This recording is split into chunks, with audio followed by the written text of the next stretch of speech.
আসসালামু আলাইকুম। জনগণের বার্তা নিয়ে হাজির হলাম মোহাম্মদ মনিরুজ্জামান।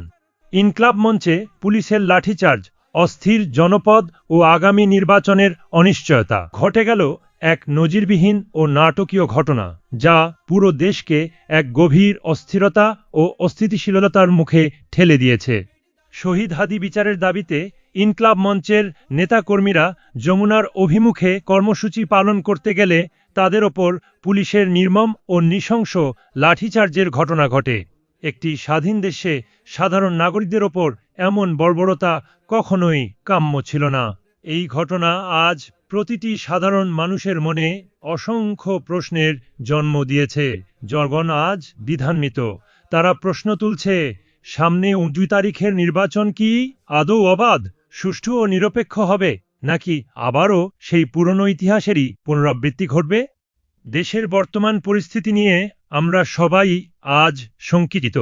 একটি গণতান্ত্রিক দেশে মানুষের মত প্রকাশের স্বাধীনতা আজ কতটা সুরক্ষিত?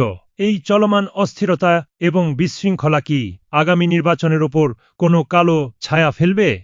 সময়ের দাবি হল জনগণের নিরাপত্তা এবং ভোটাধিকার নিশ্চিত করা।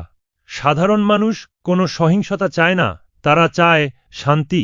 রাজনৈতিক দলগুলোর কাছে আজ জনগণের একটাই প্রশ্ন, দেশ ও মানুষের ভবিষ্যৎ নিয়ে আপনাদের প্রকৃত ভাবনা কি? আপনার মনেও কি একই প্রশ্ন জাগছে? আমাদের কমেন্ট করে জানান।